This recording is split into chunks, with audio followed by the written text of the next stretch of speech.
আপনি কি জানেন মৃত ব্যক্তিরা কখন বুঝতে পারে যে তারা মারা গেছে? মৃত ব্যক্তিরা প্রথমে বুঝতে পারে না যে সে মারা গেছে। মৃত ব্যক্তির মৃত্যুর পরে আত্মীয় স্বজনের কান্নাকাটি, গোসল দেওয়া, কাফন পরানো, এমনকি কবর দেওয়ার আগ পর্যন্ত সে মনে করে মৃত্যুর স্বপ্ন দেখতেছে। এমন অবস্থায় সে চিৎকার করে সাহায্যের জন্য বা তার স্বপ্ন ভাঙানোর জন্য। কিন্তু আফসোস, কেউ তার চিৎকার শুনতে পায় না।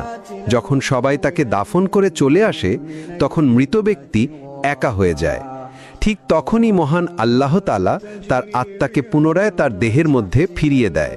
প্রথমে মৃত ব্যক্তি এটি ভেবে নেয় যে হয়তো তার খারাপ স্বপ্ন শেষ হয়ে গেছে এবং সে ঘুম থেকে জেগে উঠেছে। তাই সে আল্লাহর কাছে কৃতজ্ঞতা প্রকাশ করে। এরপর সে তার শরীর স্পর্শ করতে থাকে, যা কিনা সবেমাত্র দাফন করা হয়েছে। তখন সে বলতে থাকে, আমার শার্ট কোথায়, আমার প্যান্ট কোথায়? चाहे जितनी भी कोशिश कर लो अब कुछ नहीं होगा। तुम अब कभी भी कामयाब नहीं हो सकते। तुम्हें गलत साबित करके रहूंगा।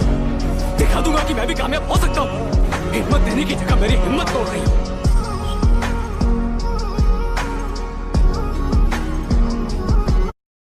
चाहे जितनी भी कोशिश कर लो अब कुछ नहीं होगा।